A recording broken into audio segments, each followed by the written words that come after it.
자, 그럼 이제 우리 3교시 수업 한번 진행해 보도록 하겠습니다. 자, 이제 우리가 2교시 때 배웠던 거는 하지 말아라는 얘기를 배웠는데요. 이제 3교시 때는 해라라는 얘기죠. 근데 이제 이렇게 기초과정 때는 이렇게 뭐 품위유지다, 신의성실 이런 건 굉장히 추상적 의무이기 때문에 우리가 오지선다로 보는 어떤 객관식 시험에서는 시험에 출제한 적이 거의 없다고 보셔도 돼요. 예를 들면 객관식인데 나온다면 품위유지 밑줄 딱 치고 품위유지가 아닌 것은 1번 좋은 차 타기, 2번 좋은 옷 입 이런 거는 시험에 맞지 않아요. 그래서 이런 거는 그냥 참고해 보시고, 자, 두 번째가 바로 비밀 준수인데 이것도 여러분들 비밀이라는 게 어떤 게 비밀이냐 이런 건 시험에 나올 수가 없어요. 이거 너무 추상적이라. 그래서 비밀 준수는 개업공인중개사가 지켜요, 개업공인중개사 등이 지켜요. 등. 그래서 아까 소속공인중개사, 중개보조원, 법인의 임원사원이 다 지켜야 된다 정도만 아시면 되고요. 단지 여기 비밀준수 딱 하나만 이번 달에 설명한다면 요거예요. 자, 반의사 불벌죄라고 써 있는 거 보여요? 이 말은 피해자의 의사에 반하여 벌하는 죄라는 얘기입니다. 이거를 뭐 더 들어간다고 해서 형법에 막 친고죄하고 구별해서 막 형법으로 3000% 이러면 안 돼요. 그래서 이 반의사 불벌죄만 간단하게 설명하면 피해자의 의사에 반한다는 걸 좀 쉽게 설명해 봐 그러면 피해자의 의사를 물어보고 벌할지 불은 아닐 분이니까 말지 정하는 죄목이다 이렇게 생각하시면 돼요. 이 말을 더 쉽게 설명해 봐 그러면 피해자의 의사를 물어봤더니 피해자가 처벌을 원하면 처벌을 받고 피해자가 처벌을 원하지 않으면 안 받는다는 거예요. 이런 것들이 이제 우리가 대표적으로 형법상에서 바로 폭행죄, 협박죄, 명예훼손죄 이런 것들이 대표적인 내용으로 들어갈 수 있거든요. 그럼 여러분들 대표적으로 폭행이라고 한번 예를 들면 자, 우리가 대표적으로 뭐 폭행 그러면 가해자가 있고 피해자가 있고 아마 여러분 다 아실 거예요. 무슨 얘기인지. 근데 결국 이런 일이 생겼을 때 자, 불행한 일이지만 가해자 피해자가 서로 나중에는 좋게 합의해요. 합의 안 해요. 합의했죠? 그럼 이제 합의를 했다는 얘기는 피해자가 가해자의 처벌을 원한다는 거예요. 원하지 않는다는 거예요. 원하지 않는다는 의사 표시고 그러면 이제 벌하지 않겠다. 이런 게 반의사 불벌죄예요. 그래서 우리 폭행죄, 협박죄, 명예훼손죄 같은 내용들이 있는데 어떻게 보면 이 비밀 준수도 우리 형법상과 연결한다면 명예훼손의 하나의 가닥일 수 있지 않아요? 여러분이 만약에 집을 금매로 내놨어. 근데 이제 중개업자인 제가 아니 이거 좀 더 갖고 계시지 이거 너무 싸게 내놓는 거 아니에요 하는 순간 남편 회사가 어쩌고 저쩌고 막 얘기하는 걸 제가 다 듣고서 야, 이 집 부도나는 거 맞네 하고서 막 세탁소부터 막 부녀회장한테 온 사방 야 700 팔아 아줌마 집 부도난댄다 도망갈 것 같아 외상값 받아라 막 이런 식으로 다 떠들고 다닌다는 거는 어떻게 보면 그것도 명예훼손일 수 있잖아요. 그래서 그렇게 가닥으로 본다면 바로 반의사 불벌죄로 볼 수 있습니다. 자, 요 정도. 자, 이제 이거는 그렇게 중요한 거는 아니에요. 자, 여기서 이제 중요한 게 확인, 설명, 의무. 자, 이게 공인중개사법 제25조에 있는데요. 자, 매년 나옵니다. 올해도 나옵니다. 그 제가 이게 수업 듣다 보면 별표 3개라고 아까 2교시 때 강조했던 건 직접 거래. 거의 뭐 그럼 반드시 알아둬야 돼. 자, 확인 설명 꼭 알아둬야 돼. 3교시에. 자, 그러면 제가 확인 설명 의무가 뭔지부터 차근차근 설명을 드리도록 하겠습니다. 자, 이 또한 그림 그려서 쉽게 설명해 볼게요. 자, 제 그림을 잘 보십시오. 아주 쉬운 샘플, 기초답게 진짜 쉬운 샘플 하나 들어드릴게요. 들어보십시오. 자, A가 이것도 판례입니다. 주택을 3억짜리를 갖고 있는데 이 집에 은행 융자가 있을 수 있죠. 1억 원의 융자가 있습니다. 그래서 이제 2억 자기 현금과 은행 융자 1억 이렇게 해갖고 집을 3억 주고 샀어요. 자, 그래서 이제 이렇게 사갖고 이제 한 1년 살았는데 집값은 그냥 시큰둥하고 이자만 내고 이러고 있었는데, 요새 이자가 계속 올라가잖아, 이율이. 그러니까 결국 이제 너무 부담스러운 거야. 그래갖고 이제 이거를 안 되겠다, 야 팔자. 해갖고 이제 개업공인중개사한테 와서 좀 팔아주세요. 그래서 이제 이 B라고 하는 매수인이 이 집을 관심 가져서 연결을 시켜주는데 확인 설명 의무를 법 조문을 그대로 제가 제목부터 이해를 시키면 가운데 있는 개업공인중개사는 매도인 집에 대한 전반적인 얘기를 확인합니다. 그래서 매수인이라고 하는 권리를 취득하고자 하는 매수인에게 설명을 해 주어야 합니다. 근데 제가 지금도 설명을 해 줄 수 있다예요? 주어야 한다요? 주어야 한다는 얘기는 가운데 있는 개업공인중개사는 꼭 해야 되는 의무가 되는 것입니다. 그렇다면 기초부터 차근차근 용어부터 설명드리면 확인해서 설명을 꼭 해줘야 되는 것을 의무라고 표현한다면 확인, 설명, 의무가 되는 것입니다. 이게 기초 수업입니다. 그게 바로 확인, 설명, 의무입니다. 자, 그러면 이 그림을 이해를 하셨다면 이 그림에서 도대체 설명해야 되는 게 뭐예요? 은행융자 이거 예시를 하나 들잖아요. 이 집에 뭐 세입자가 있고 뭐 가압류 이런 거 없어요. 딱 하나 은행융자 1억 받은 거 있잖아요. 그거에 대한 얘기를 해줘야 된다고. 그러면 여기서 이제 의무라고 할 때 이제 첫 번째 확인 설명 의무의 주체가 누구냐 물어볼 수 있잖아요. 주체. 의무의 주체는 누구예요? 그래요. 개업공인중개사가 주체잖아요. 그러면 두 번째 확인 설명에 상대방이 있을 거 아니에요. 이 집에 은행융자가 있는지 없는지는 질문. A는 알아요, 몰라요? 당연히 알죠. 지가 지발로 걸어가서 대출 받았으니까. 하지만 여기는 B는 알아요, 몰라요? 모르죠. 그럼 이 사람을 여기다 써야 될 거 아니에요. 그래서 이 사람은 매수인이니까 권리를 뭐 하고자 하는 자? 취득하고자 하는 의뢰인에게 설명을 해야 돼요. 근데 이제 세 번째가 또 물어보는 게 확인 설명의 방법이죠. 그렇다면 아주 쉬운 샘플입니다. 은행융자 뭐 띄면 나와요? 이거 뭐 띄면 나와요? 등기부. 그래서 등기부 같은 근거 자료 있죠. 근거 자료를 제시하면서 등기부 보여주면서 매수인님 집 마음에 드신다면서요. 이 집은 아무 문제가 없어요. 유일하게 딱 하나 문제는 아니지만 은행융자 빼고 깨끗해요.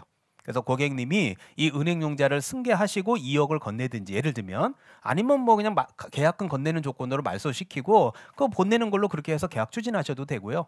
일단 마음에 드시면 얘기하세요. 제가 한번 매도인하고 협의해 볼게요. 이렇게 진행되는 거예요. 그게 바로 확인 설명 의무입니다. 자, 그렇다면 그래서 이제 제가 좀 전에 얘기했던 걸 그림으로 보여드렸지만 확인 설명의 의무자는 누구? 개업공인중개사. 상대방은 누구? 취득하고자 하는 자. 확인 설명의 방법은 등기부를 제시한다. 여기 있잖아요. 대장, 등기사항 증명서 등등등등등 이런 거를 바로 근거 자료를 제시하고 설명한다. 정말 쉽지 않습니까? 자, 여기까지 이해가 됐어. 자, 근데 문제는 뭐냐면 설명이 은행융자만 있을까요? 다른 것들도 있을 수 있을까요? 다른 것들도 있을 수 있으니까 다음 화면에서 확인 설명 사항을 이제 저하고 3월부터는 열심히 이제 머릿속에 암기를 하셔야 돼요. 자, 그러면 일단 1번부터 대상물의 종류, 소재, 지번, 면적, 용도 이런 것들이 무슨 사항? 기본적 사항이라고 써 있는데요. 아까 우리 1교시에서 너만 믿을게 최선 다할게 해서 전속중개계약 기억하죠? 그럴 때도 정보 공개할 때 기본적 사항이라고 쓴 거 있었죠? 거의 비슷해요. 그 다음에 소유권, 전세권 등의 무슨 관계? 권리관계. 자, 그 다음에 이제 세 번째가 거래 예정 금액, 중개보수, 토지이용계 공법상 이용제한 거래 규제인데요. 자, 이번 달에는 저는 이것만 암기시키겠습니다. 5번부터 8번까지 묶으세요. 5번부터 8번까지 기초 때 이것만 강조하겠습니다. 자, 페이지는 여기 56페이지 찾으시고 얘기하시면 돼요. 됐습니까? 자, 그러면 제가 이거 동그라미 딱 칠 테니까요. 느껴지는지 얘기해 보세요. 자, 이게 뭐예요? 벽, 수, 도. 아까워서 본 거 기억하죠? 그러니까 전속대 공개와 확인대 설명사항은 공통점이 있지만 차이점이 있죠. 그거 박스에 섞어놓고 묶어라 이렇게 시험에 나오는 거예요. 그래서 개념 먼저 잡고 이제 암기하는 걸로 수업이 바뀌어야 돼요. 자, 일단 이거부터 외우고 시작한다면, 자, 아까 제가 수업 시간에 1교시에 벽에 수도가 붙어 있다라는 얘기 한 적이 있는데요. 그 벽은 뭐였냐면 벽면 도배였고 거기는 바닥면이 없었거든. 그래서 이게 이제 형광펜이 칠해져 있는 거예요. 그 다음에 이제 수라고 하는 건 수도, 전기, 가스, 뭐 열공급, 승강기인데 아까는 오폐수 쓰레기 처리적의 상태가 있었거든요. 근데 여기는 배수 등의 시설물 상태가 있죠. 요게 이제 차이점이에요. 비슷한데 차이가 있는 거예요. 그 다음에 도는 아까 똑같아요. 도로 이만저만 저만의 입지 조건 및 일조 같은 환경 조건. 아까는 요 두 개가 번호가 같이 도로 묶여 있었는데 지금은 번호가 쪼개져 있습니다. 그렇다고 시험에서 붙어있니 떨어져 있니 이렇게 묻지는 않으니까요. 그냥 이렇게 알아두시면 돼요. 그리고 마지막으로 아까 상대방이 취득하고자 하는 자니까 그 사람이 필요한 거는 무슨 조세가 필요해요? 취득 조세가 필요하다. 이렇게 외워두시면 큰 문제 없이 잡을 수 있습니다. 그러니까 이번 기초 강의 때는요. 다 알라 그러지 말고 뭐만 외워요? 벽수도는 외울 수 있죠? 예, 이걸로만 가져가시면 되겠습니다. 자, 그리고 이제 임대차. 요새 이거 최근에 여러분들 알겠지만 이 전세 사기 때문에 이것 때문에 여러분들 피해 보는 거예요. 작년 34, 올해 34의 시험 난이도가 얼마나 올라갔는데요. 중개제도 강화하겠다고. 올해도 그럴 거예요. 내가 볼 땐.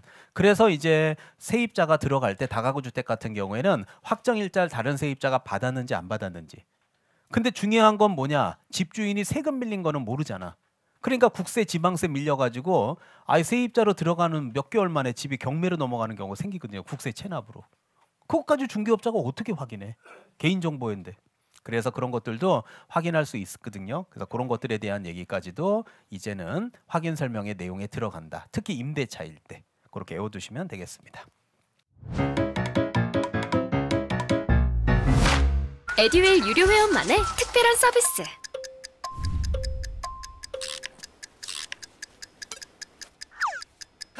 하치하차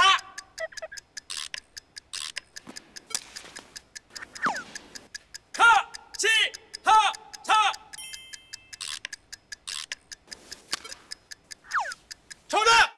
같이 하자 친구야 에듀윌 유료 회원!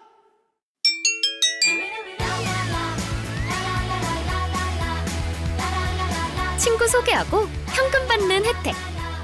오직 에듀윌 유료 회원에게만. 에듀윌.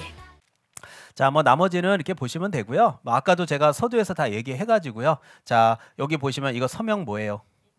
자, 오늘 제가 민날인가 또는 날인 얘기해 준 거 기억하죠? 그리고 이거 확인 설명서 몇 년 보존이요? 3년. 그래서 보존해 놔야 나중에 안 들었다 그러면 오리발 내미면 증거 자료를 쓸 수 있겠죠.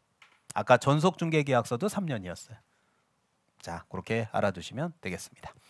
자, 나머지 제재는 애우는 거는 이번 달에는 생략. 자, 오늘 제가 열심히 강의했기 때문에 자, 중반 이후는 좀 쉬울 것 같은데요. 자, 대답해 줄 수 있죠. 무슨 계약서? 그래요. 자, 아까 1교시는 중개계약서, 지금은 거래계약서. 다시 얘기해 드릴까요? 거래 내용이 매매면 매매계약서, 전세 임대차 계약서인 거 맞죠? 자, 근데 여기서 시험에 잘 나오는 건 2번입니다. 요거 별표 꼭 치세요. 자, 57페이지 큰 번호 4번에 동그라미 2번 별표. 자, 쳤으면 이제 읽겠습니다. 이 매매계약서, 임대차계약서, 서식을 거래계약서, 서식이라고 하는데요. 국토교통부 장관은 개업공인중개사가 작성하는 거래계약서의 표준이 되는 서식을 정해서 그 사용을 뭐 할 수 있다.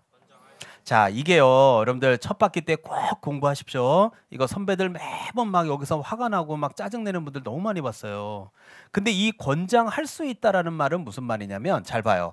권장을 꼭 해야 돼, 안 할 수도 있어요. 그래. 그러면 이제 제가 국장님한테 부탁할게요. 자, 국장님, 자 집중. 자, 국장님. 아니, 전국의 수많은 중개업자들이 매매계약서, 임대차 계약서를 쓰는데요. 국토교통부 장관님께서 이 표준이 되는 서식을 좀 만들어 주세요. 라고 이제 법에 써 있는 거야. 근데 여러분들 공법책 피면 알겠지만 국토교통부 장관이 한두 번 나와요? 수천 번 나와요. 그러니까 국장님이 뭐라 그러냐면 선생님, 제가 해드리고 싶은데요. 제 임기는 짧고 그 수많은 계약서 서식을 어떻게 제가 다 만들어 드리겠습니까? 해서 법에는 권장할 수 있다라고 되어 있는데 실제는 국장님이 안 하고 계세요. 자, 그러면 이제 봐요. 이제 여기서 이제 기초가 없이 이제 모의고사 이제 요약집 갖고 애운 사람들이 막 화를 내는 이유가 자, 문제 출제하겠습니다. 자, 거래계약서 서식 있죠? 거래계약서 서식은 국장이 표준 서식을 권장할 수 있다. 맞다, 틀리다? 맞다. 권장하고 있다.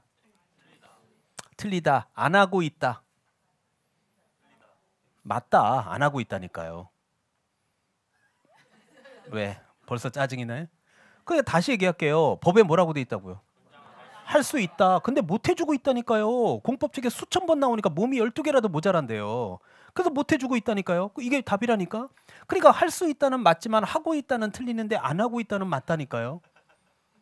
그러니까 이런 게 기초 없이 자꾸 이제 심화부터 들으면 미치는 거예요. 혼자 도서실에서. 그러면 이제 궁금한 게 있죠. 아니 선생님.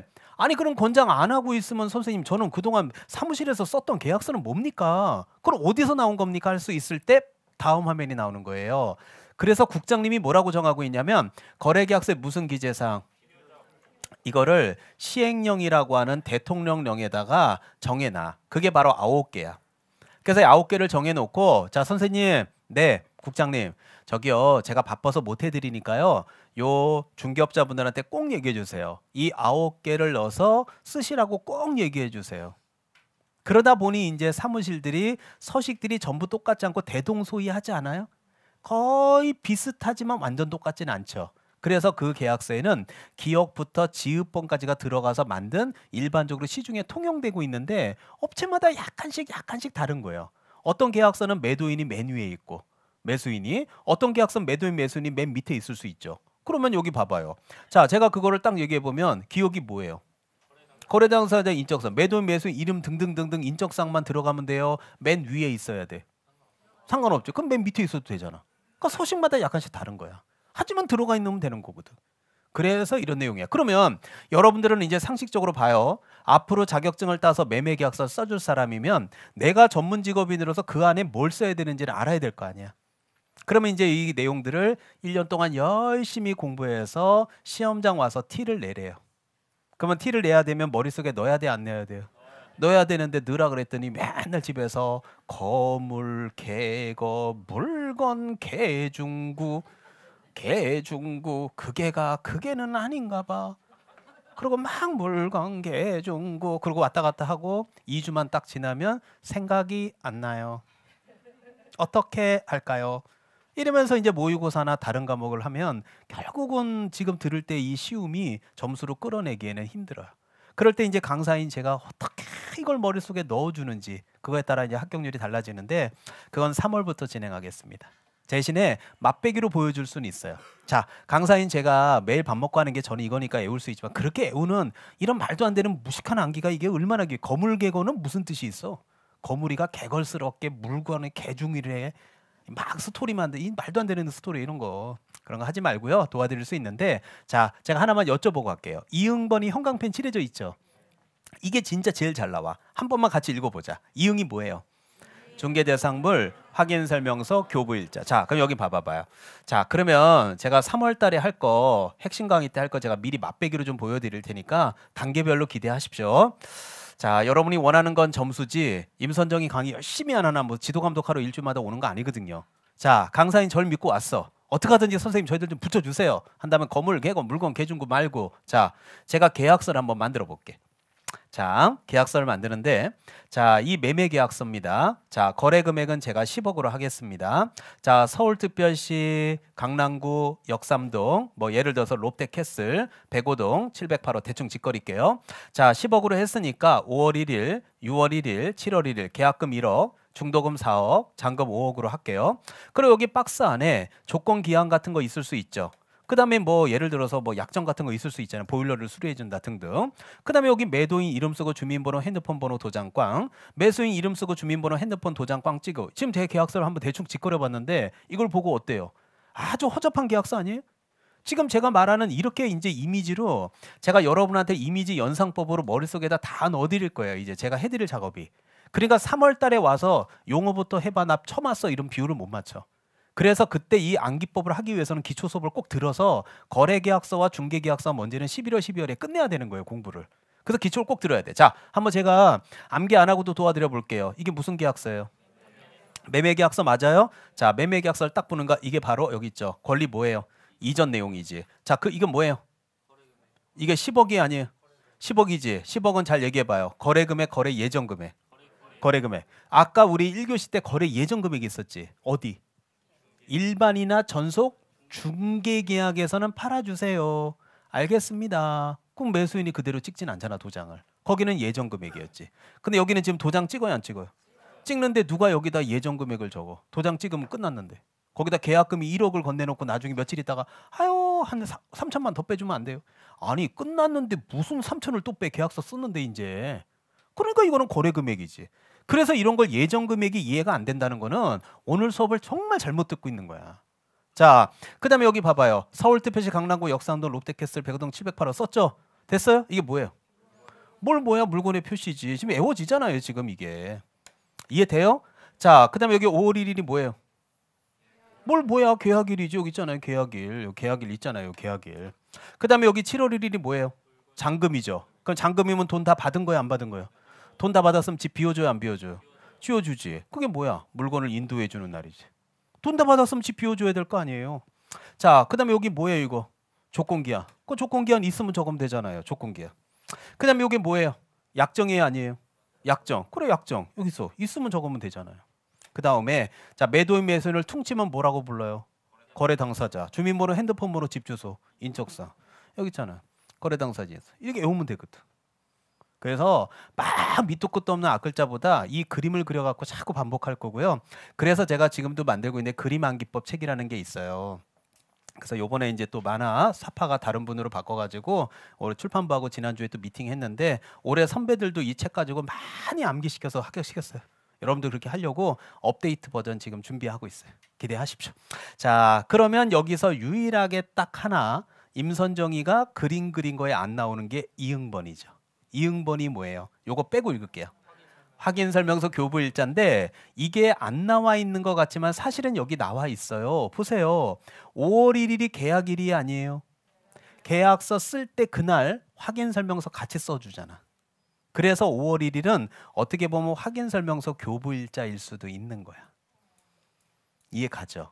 그래서 연상한다면 충분히 외울 수 있고 얘가 가장 시험에 잘 나와요. 이런 식으로 이제 암기를 제가 도와드리도록 하겠습니다. 자, 그리고 하나 알아둬야 할 게 확인 설명서는 교부하고 나서 돈이 왔다 갔다 하지는 않죠. 그러나 조금 전에 썼던 이 계약서는 10억이면 계약서 쓰는 날 얼마가 왔다 갔다 해요. 10%만 해도 1억이 왔다 갔다 하죠. 그래서 이 서식은 돈하고 직결되니까 더 많이 보존해야 돼. 그리고 또 하나. 자, 또 하나. 이 서식은 서명 무슨 날인? 민날인이지. 아까 1교시 때 배웠던 거래계약서하고 중개계약서하고 지금 차원이 다른 거예요. 지금. 그게 또는 날이면 이건 민날인이지. 그리고 아까 1교시 때 배웠던 전속중개계약서 3년이면 이거는 지금 계약서 도장 찍자마자 1억이 왔다 갔다 하니까 5년 보존해야지. 그래서 돈하고 직결되면 5년. 조금 덜 직결되면 3년. 이렇게 외우는 것도 하나의 팁입니다. 자, 제재들은 제가 이번 달에는 암기 위주의 수업은 아니니까 넘어가겠습니다. 자, 챕터 7 가겠습니다. 자, 요거는 한 15분 정도 들으시면 돼요. 자, 반환채무 이행 보장과 손해배상인데요. 하다못해 자동차를 우리가 운행을 해도 자동차 보험 들어야 안 들어요? 그러니까 당연하죠. 근데 이 아파트 요 앞에 강남에만 해도 25억, 28억, 32억 이런데 아무런 안전장치도 없이 사고 터지면 배째세요 그러면 안 되잖아. 그럼 그거에 대한 안전장치. 그 다음에 이제 이 반환채무 이행 보장을 우리 부동산학개론 시간에도 에스크로우라고 하는 제도가 있거든요. 그거에 대해서 오늘 좀 자세하게 설명드리도록 하겠습니다. 자, 일단은 손해배상 책임의 성립 요건. 자, 개공이 고용인의 중개기납에서 고의 또는 과실. 자, 고의 과실할 때 과실 옆으로 화살표. 자, 거기다 뭐라고 정리하면 경과실, 중과실 이렇게 적어 놓으세요. 그래서 경과실과 중과실이 있어야 됩니다. 그 다음에 두 번째, 다른 사람의 중개인 장소로 제공할 것. 요게 시험에는 이 4개 중에서는 가장 많이 출제했고요. 세 번째, 문제가 어렵게 나왔다 올해. 그럼 이거예요. 누구에게? 거래 당사자에게. 그러면 제3자 X라고 쓰세요. 그래서 보험, 공제, 공탁은 거래 당사자에 한해서 보호를 해주고 무슨 손해예요? 재산상 손해이기 때문에 정신적 손해는 아닙니다. 정신적 손해에 대해서는 배상 책임이 없습니다. 아니 그러면 선생님 법원에서 만약에 정신적 손해를 만약에 배상 판결을 했다면 중개업자인 저는 어떻게 하나요? 그럴 수 있는데 보험 처리 안 돼요. 그럼 어떻게 해요? 자비로 물어내야 되죠. 자, 제가 그럼 또 이 제3자와 정신적 손해에 대해서 어떻게 또 설명하는지 여러분이 뭐 또 벙 할 수 있지만 자동차로 예를 들면 다 이해가 돼요. 자, 자동차로 예를 들겠습니다. 자, 칠판 보시죠. 자, 여러분들 집에 차 있을 거예요. 자, 차가 있는데 이 차 보험을 하나 들어놨어요. 근데 보험을 어떻게 들었는지 물어봤더니 자, 남편하고 와이프하고 두 사람만 운전하게 보험 들어놨을 수 있죠. 예, 그래서 이렇게 부부 한정 특약으로 이렇게 해서 대인 대물 이렇게 들어놓은 겁니다. 그래서 이제 운전을 이렇게 쭉 해오고 별도의 사고 없이 올해 1년도 무사히 이렇게 지내오고 있는데 자, 드디어 큰아들이 요번에 이제 대학교 1학년이 되었습니다. 자, 대학교 1학년 딱 갔다 오더니 이제 아들이 엄마나 아빠한테 엄마, 아빠 왜? 나도 면허증 따면 야, 따야지 면허증은 당연히 따. 내일 가서 운전면허학원 알아봐. 그리고 너도 면허증 따야지 당연히. 해서 이제 어떻게 해갖고 이제 면허증을 땄다? 그리고 이제 좀 시내 연수도 좀 하고 이놈이 차를 끌고 가야 되는데 면허증 따자마자 친구들한테 자랑을 했더니 야, 니네 아빠 차 좋으니까 끌고 나봐. 이 미친놈이 새벽 3시 차 끌고 나간 거야. 예를 들어. 근데 아직도 운전이 서툴잖아. 그것도 새벽 3시에 막. 그래갖고 어떻게 이게 택시하고 접촉사고가 났네요. 갖고 이제 전화가 온 거야. 경찰서에서. 갖고 막 새벽 3시에 쫓아갔더니 이 바보 같은 새끼가 그냥 앞에 차 들이받아갖고 막 택시 운전사 누워있고 막 이러는 거야. 갖고 어떻게 해요? 물어줘야지. 그러면 일단 첫 번째, 보험 처리가 되는지 안 되는지부터 따져보면요. 이 자동차 보험은 누구 한정 특약이에요. 부부 한정 특약이면 남편하고 와이프만 되는 거 맞죠? 제3자는 인정되지 않아요. 그래서 남편이 누구예요? 개업공인중개사. 와이프가 누구예요? 고용인이죠. 제3자는 누구예요? 아들. 안 된다고요. 보험 처리. 이해돼요? 그리고 자, 중요한 거는 여기서 대인 대물 이렇게 했을 수 있잖아요. 그러면 아들은 지금 만약에 사고 낸 거 보험 처리 안 되면 그럼 어떻게 해야 돼요? 이제 이렇게 됐을 때는. 그럼 어떻게 해야 돼? 아들이 이거 택시 받아갖고 수리비만 범퍼하고 다 해서 수리비만 300만 원 나왔다고 칠게요. 수리비만. 보험 처리 안 되면 어떻게 해야 돼요, 이거? 응? 깜빵에 넣으라고? 이제 대학교랑 이제 깜빵이 태어나서 다 키워놨더 이제 인생의 참맛은 깜빵부터 시작하는 거야? 대학교랑 때? 어떻게 할 거냐고요. 뭘 어떻게 자비로 물어야지. 그래서 이제 부모님으로서 죄송하다. 우리 아들 녀석이 운전면허증은 있는데 이거 보험도 안 들고 이 미친놈이 새벽에 몰래 끌고 나와서 그렇다. 죄송하다 얘기하고 제가 다 물어드리겠다 이래야죠 뭐. 그래서 결국은 그 손해배상 관련 부분은 보험 처리는 여기까지밖에 안 되기 때문에 이런 정신적 손해 이런 건 다 자비로 물어내는 방법밖에 없다는 거하고 똑같은 이치예요. 그러다 보니까 이제 시험 문제에서 이 재산상 손해로 물어내는 거는 뭘로 처리해서 보험 처리로. 이거는 누가 물어내줘요? 개공이가. 그러니까 개공이가 물어낸다 그러면 정신적 손해는 맞지만 보험회사가 물어낸다 그러면 틀리죠. 그런 걸 갖고 장난을 치는 거예요. 근데 뭐 우리 일상생활하고 자동차로 예를 들면 모를 게 뭐 있어요? 똑같이. 에듀윌 유료 회원만의 명품 자료 서비스.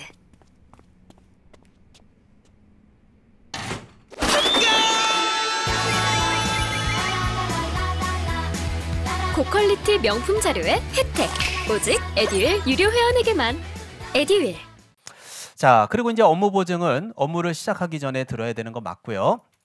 자, 보증보험과 공제와 공탁 셋 중에 하나인데요. 자, 저도 실무를 해봤잖아요. 실무의 거의 95%의 중개업자분들은 협회 공제조합에 가입하는 게 거의 95% 넘어요. 그리고 시험을 위한 공부를 한다. 자는 일단 여러분들 시험을 붙여드려야 되니까 시험을 위한 공부를 하면 공탁입니다. 공탁이라는 건 뭐냐면 1점 뭉탱이 똥을 예치시켜 놓는 거거든요. 근데 제 제자 중에 자 10회부터 지금 이제 35회 여러분 선배들 34회까지 한 명도 제 제자 중에는 공탁으로 업무 보증 설정한 사람이 없었어요.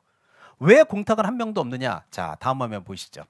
이 업무 보증의 내용이 법인은 얼마 이상, 4억 원 이상, 분사무소는 얼마 이상, 2억 원 이상을 추가로 설정해야 되고요. 여러분은 대부분 개인으로 하실 거란 말이에요. 공인중개사인 개공이나 부칙개공, 특히 공인으로 한다면 얼마 이상, 2억. 근데 이 4억 원을 공탁한다고 친다라면 4억을 어떻게 하라는 거예요? 현금 4억을. 썩히란 얘기야. 그럼 만약에 10년 동안 영업하면 4억을 몇 년 썩혀? 10년. 그럼 4억 갖고 10년 전에 뭐 아파트를 하다 사놓으면 10년 후에 2배는 될 거 아니야. 근데 어떤 제 제자분이 4억 뭉탱이들을 갖다 썩히고 있겠냐고요. 안 썩히지. 한 명도 없다니까요. 그리고 여러분이 만약에 개인이라면 2억 원을 썩히고 뭐로 썩혀? 이자 주는 것도 아닌데. 그리고 이제 밑에 자 다른 법률 규정에 따라 중개업 특수법인은 얼마요? 2천만 원 이상. 공동사무소는 각자가 각각 하시면 되는 거니까 어려울 거 없습니다. 그래서 요 금액들인데 요게 요번 1월 1일 날 개정이 된 거고요. 여러분들 34회 선배들 시험에 요게 나왔어요. 이게 개정. 예전에 여러분들 33회 때까지는요. 요게 2억. 요게 1억. 요게 1억. 요게 1,000만 원이었어요. 근데 올해 1월 1일부터 여러분 바로 직속 선배들부터 1월 1일부터 올 초에 아직 해 안 바뀌었잖아요. 이게 2배 올라간 거예요. 그리고 이거 갖고 두 번째 시험 보는 게 여러분 세대입니다. 자, 넘어가겠습니다. 자, 그 업무 보증의 변경 이런 걸 읽어보시면 되고요. 자, 그다음 요건 알아두세요. 5번은 별표 하나.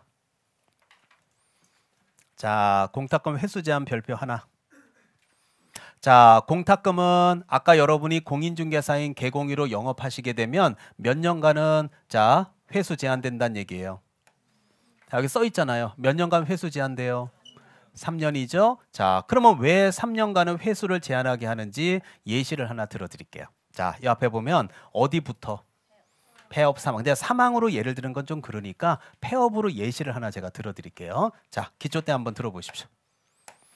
자, 대표적인 예시를 하나 들어드릴게요. 자, A라는 개공이가 자, 강남에서 쭉 영업을 지금까지 해왔습니다. 자, 대표적인 예입니다.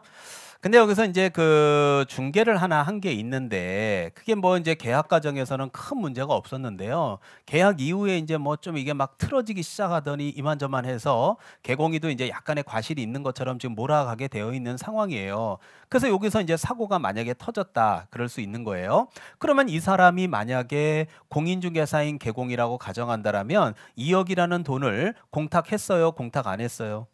법원에 공탁해 놓은 거 맞죠? 근데 여기서 이제 사고가 딱 터지는 순간 여기 있는 A는 안 되겠다. 나 이거 사무실 폐업해야 되겠다. 해서 사무실을 딱 폐업했어. 그리고 폐업하고 나서 이제 다시는 중개업 안 하겠다는 얘기니까 여기에서 돈을 2억 원을 만약에 회수해 갈 수 있다라고 예를 한번 들어볼게요. 회수했어요, 안 했어요? 했다고 얘기해 주세요. 회수했다고 치겠습니다. 그럼 회수하게 되는 순간 이제 피해자가 여기 사고 나는 순간 어때요? 피해자가 야, 너 중개업자 내가 냅둘 줄 알아? 그러고서 막 협박하고 뭐 돈 내놓으라 그러고 있는 찰나에 어느 순간 전화를 안 받네? 그 전화를 안 받았고 사무실에 딱 가보니까 사무실이 없네? 아니 이 나쁜 사람 아니야 이거? 갖고 막 뭐 어떻게 돈은 보호받아야지 그러고 가보니까 법원 갔더니 돈까지 어떻게 했어요? 회수해 간 거 보이죠? 그러면 보호받을 길이 막막해지잖아. 그래서 이 공탁만큼은 폐업한 날로부터 몇 년? 3년이라고 하는 요 기간 동안은 회수하지 못하도록 이렇게 법의 규정을 두어야 추후에 사고가 딱 터지면 폐업하고 돈 찾아가는 거 막을 수 있잖아요. 그러면 자, 여러분 예를 들어볼게. 폐업하기 전까지 만약에 A가 강남 바닥에서 10년간 영업을 했다라면 도합 몇 년이요? 10년 영업하는 동안 2억 썩혔지. 거기다가 폐업하면 몇 년? 3년. 그럼 토탈 몇 년? 13년을 2억 원을 썩히겠다는 얘기예요. 그럼 지금 현재 갖고 있는 2억을 13년 전에 부동산을 산다면 어떻게 되겠어요? 그렇잖아요. 그럼 뭐하러 그러고 썩히냐고. 그래서 제 제자분 중에는 한 명도 공탁을 한 사람이 없어요. 만약에 있다면 올해 35회 때 처음 나오는 거예요. 난 그렇게 생각해. 법인이면 4억 원을 13년을 썩히는 거야. 법원에 갖다 놓고. 근데 굳이 그럴 이유가 있을까? 뭐라도 하나 사놓는 게 낫지. 그렇잖아요. 그래서 한 명도 제 제자 중에는 없다라는 거예요. 근데 이제 시험이다 보니 3년이에요, 5년이에요 이렇게 시험에는 나와요. 그래서 그냥 별로 별표 하나 정도 하겠습니다. 자, 그리고 나머지 쭉 읽어보시고요. 자, 특히 요거 8번은 별표 하나. 자, 그래서 이제 사고가 터졌을 때 보증보험 공제는 손해배상을 해주고 나서 15일 이내에 다시 가입하도록 돼 있고요. 공탁은 자, 공탁은 부족하게 된 금액을 뭐 해요? 보전. 그래서 요 숫자 꼭 기억하세요. 다시 가입과 보전은 며칠이요? 15일. 요건 꼭 기억하셔야 됩니다. 자, 요 숫자. 그 나머지 제재는 자, 앞에서도 그랬지만 이제 앞으로 외울 거니까 뭐 크게 신경 쓰지 마십시오. 자, 이제 오늘 마지막 부분으로 가겠습니다. 자, 공인중개사 30회 때 나오고 안 나오다가 올해 34회 때 나와서 너무 반가웠습니다. 올해 35회 때는 안 나올 확률이 95%입니다.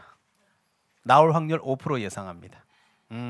오늘 뭐 난리핀 데도 있고 가볍게 넘어가는 데도 있습니다. 대신 5%의 확률을 1년 동안 또 하나 모자란 사람이 꼭 있기 때문에 최선을 다해서 보여드리도록 하겠습니다. 자, 지금부터 요거는 거의 다 설명으로 대신해야 되기 때문에 여러분이 펜 들 일은 없을 것 같아요. 자, 그냥 편안하게만 잠깐 봐주시기 바랍니다.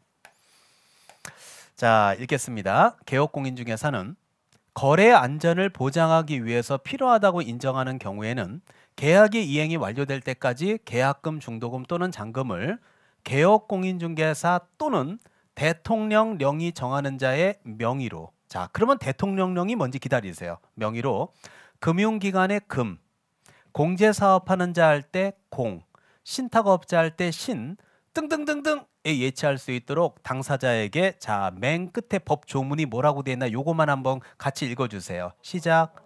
권고할 수 있다. 여러분은 되게 별거 아닌 것 같지만요, 이 안에는 정말 많은 내용이 숨겨져 있습니다. 자, 그럼 이제 어떤 게 숨겨져 있는지 제가 또 그림 하나 그려서 얘기하겠습니다. 자, 아까 얘기했던 대로 이제 좀 크게 터뜨릴까요?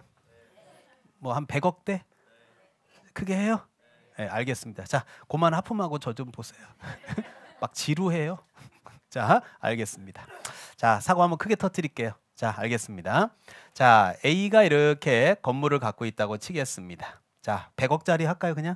강남에서 100억짜리 건물은 뭐 좋은 것도 아니에요. 엘리베이터 없고 시큰둥 해도 뭐 강남역 사거리 다 100억 넘는데 뭐. 자, 100억짜리 시큰둥한 건물을 할게요.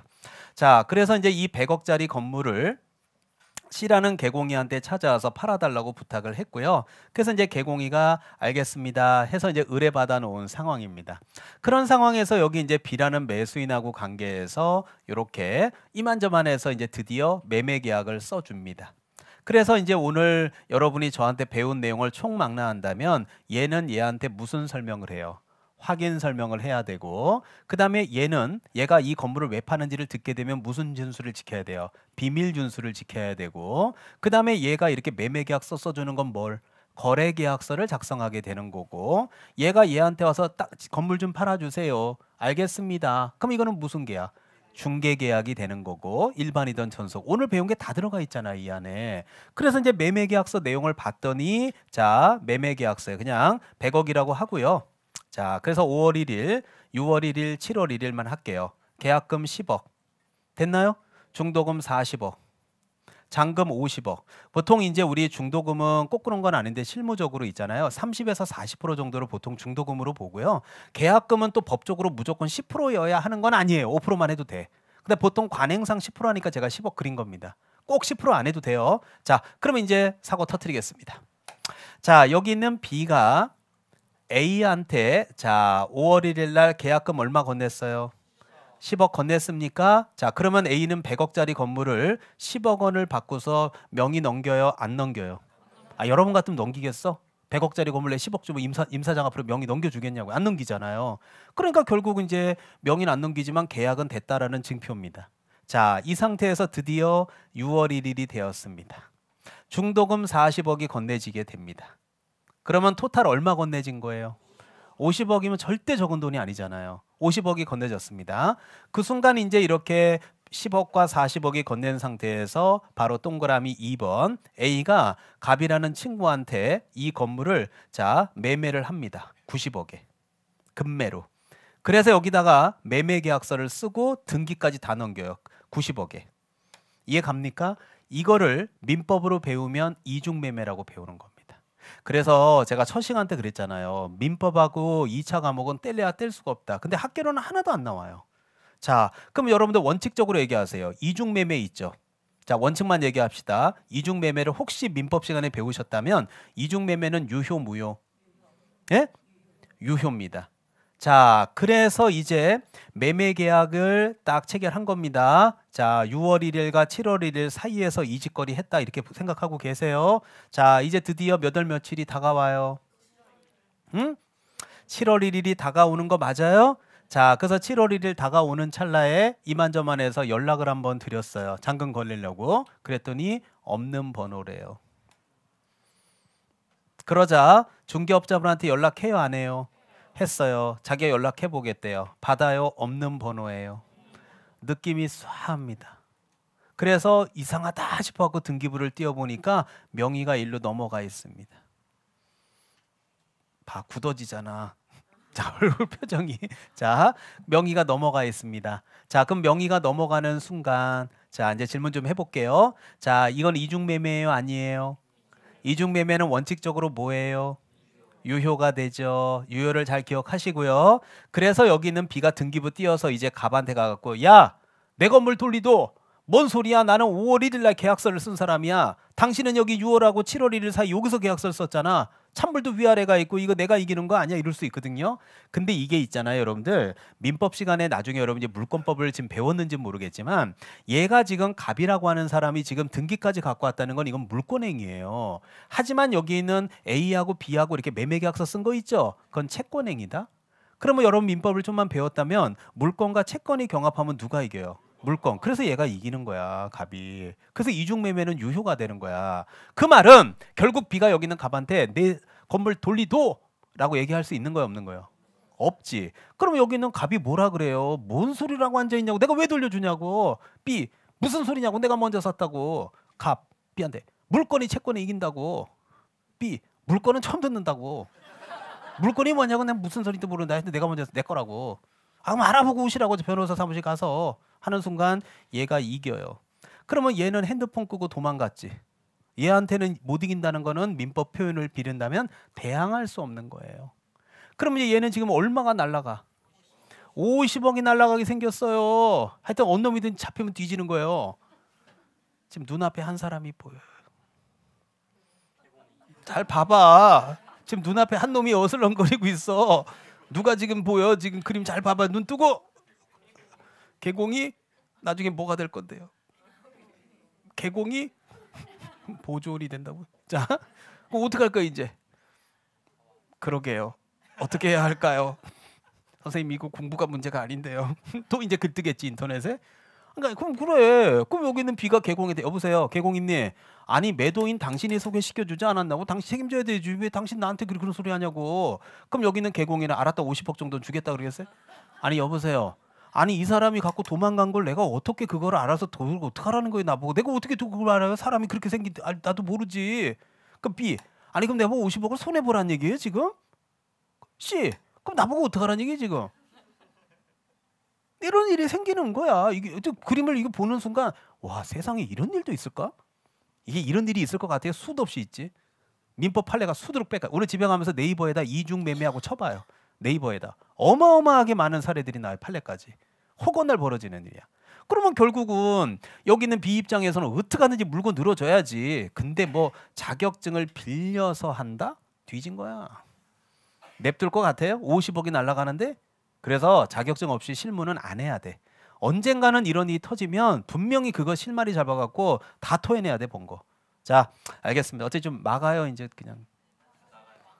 응? 아니 크게 터트리라 그러더니 왜 막으라 그러냐 이제. 자, 알겠습니다.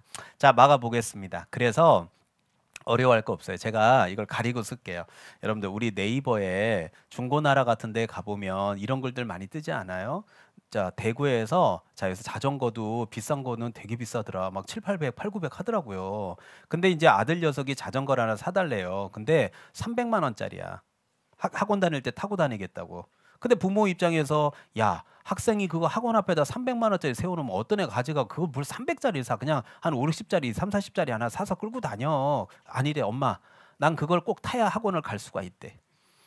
그래서 이제 네이버에 중고나라에 찾아봤더니 석 달 썼대. 근데 100만 원에 팔겠대. 전화해요 안 해요? 했더니 대구야. 입금해 주시면 자기가 자기 저걸로 배송비까지 해서 보내주겠대. 강남 역삼동으로. 어떻게 송금해요 안 해요? 했어. 근데 안 와. 자전거가 안 와. 전화했더니 없는 번호야. 이해 가요? 갖고 나중에 이제 어떻게 경찰서에다 사기죄로 신고해서 보더니 중학교 2학년짜리가 그거 사진 그림 다운받아고 장난짓거리 한 거야. 그럴 수도 있죠. 그래서 이제 그 부모한테 얘기해서 돈은 받아서. 그래서 마무리됐어. 그러면 이런 상태에서 가만히 생각해 보면 우리가 중고나라를 거래해도요. 여러분들 어떻게 해요? 돈을 막바로 그 판매자한테 건네요. 제3의 기관에 홀딩 시켜놔요. 홀딩 시켜놨다가 자전거가 배달이 되잖아요. 그럼 내가 수치 수령을 하게 되면 그 돈이 판매자한테 빠지면 될 거 아니에요? 거꾸로 100만 원 사기당해도 집이 없어지는 건 아니지만 이거 50억이면 휘청휘청 할걸요. 어지간한 진짜 갑부 아닌 이상은. 그러니까 이것도 마찬가지야. 그러면 여기서 이제 우리가 생각해 볼 거는 누구 명의로 어느 기관에다가 맡기느냐라는 걸 우리가 한번 생각해 볼 필요가 있잖아요. 그래서 이제 자, 그대로 계세요. 그냥 건드리지 말고.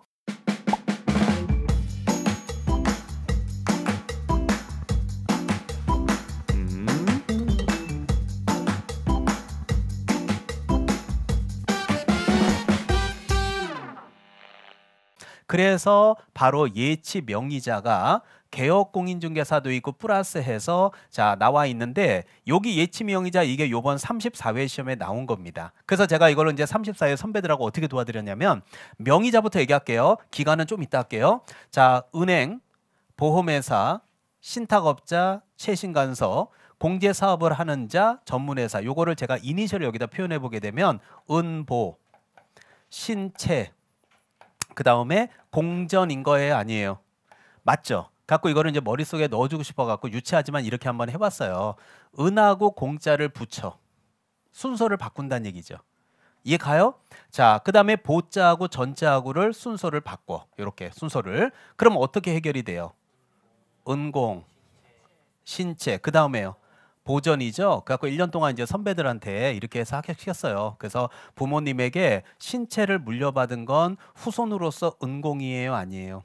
은공이죠. 그런데 자식이 부모보다 먼저 가는 게 가장 불행한 거 불효 아닙니까? 그러니까 몸 건강하게 잘 건강하게 보전해서 살다 가야죠.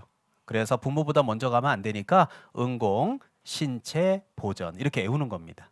그리고 이제 예치 기간이 금, 공, 신 등등등등 이렇게 들어갈 수 있고 이 등등등에는 지금 보는 대로 체보전이 이런 애들이 들어갈 수 있어요. 자, 그러면 여러분들 제가 수업을 좀 재밌게 하기 위해서 기억번에 있는 게 요게 누구예요?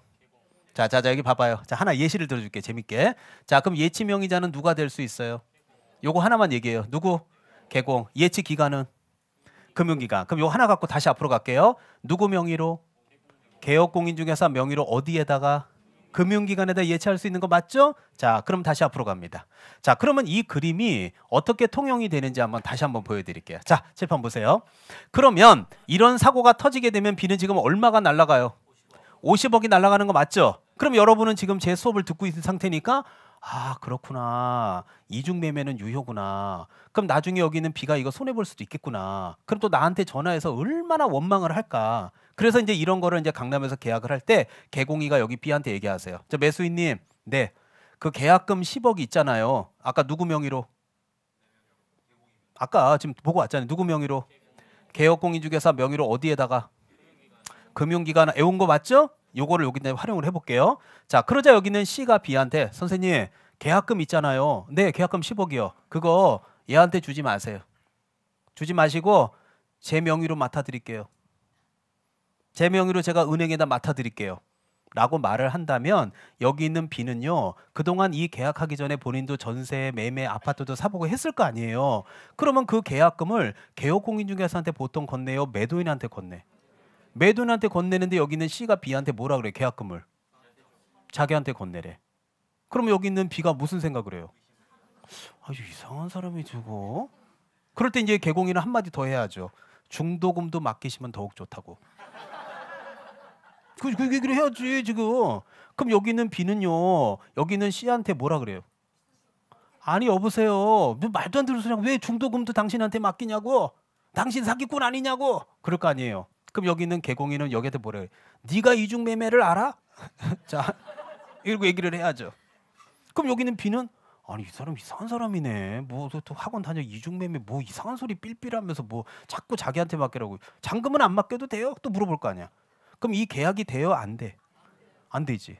그러니까 결국은 중개업자분은 이 사람을 위해서 여러분은 얘기한다고 생각하지만 듣는 사람은 무슨 말도 안 되는 삘삘하고 있어. 그러면 여기는 여러분이 실무에 나간다면 이게 이런 일이 터지기 전에 터진다 하더라도 이거를 처음 만난 사람들 계약금 나한테 맡겨라. 중도금도 내가 맡아주겠다. 그러면 맡겨 안 맡겨? 그러니까 이런 얘기가 있다는 거를 당사자에게 권고를 하여야 한다야 할 수 있다야. 할 수 있다지. 하여야 한다 그러면 반드시 어떻게 해야 돼? 얘기를 해야지. 그럼 요걸 한마디 일단 먹고 이제 중개가 시작되는 거잖아. 그러니까 안 할 수도 있는 거야. 근데 설사 잘 들어요. 설사 했으면 대부분의 B가 뭐라 그럴 것 같아? 아 싫어요. 아니 무슨 계약금을 당신한테 건네냐고. 싫다고. 그러면 권고를 한 거야, 강요한 거야? 권고는 꼭 따라야 돼. 싫으면 마. 그래. 그러니까 권고할 수 있다. 그러니까 이런 거를 권고하여야 한다고 나올 때 화를 낸다라는 거는 절대적으로 기초 강의를 안 들어서 그래.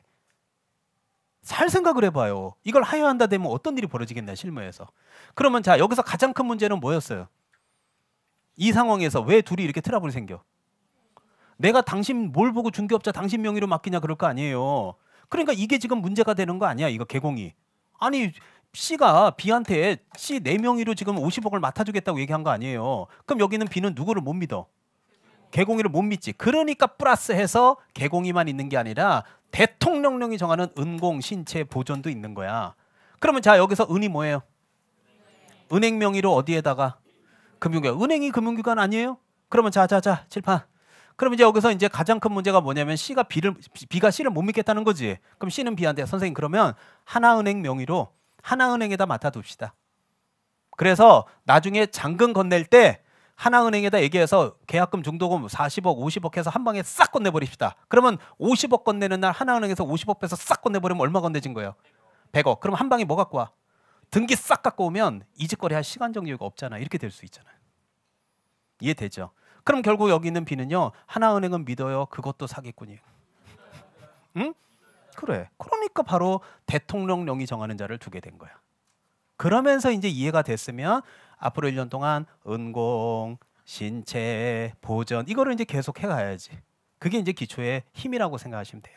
그래서 올해 시험에 개공이 빼고 예치명의자에 들어가는 사람을 박스에 넣고 골라봐, 묶어봐. 이게 34회 시험에 나오게 된 겁니다. 취지는 충분히 오늘 다 이해한 것 같아요. 그래서 오늘도 여러분들 보시면 알겠지만 이런 내용이 쉬워 보여도요. 제 도움 안 받고 혼자 이거 책 사가지고 도서실에서 할 수 있는 영역은 아니에요. 다음 주도 마찬가지고. 그 수업은 절대로 초반에는 빠지시면 아니 되는 겁니다. 자, 그래서 오늘 요 내용들은 여기까지 해서 마무리 짓도록 하겠습니다. 아시겠죠? 자, 알겠습니다.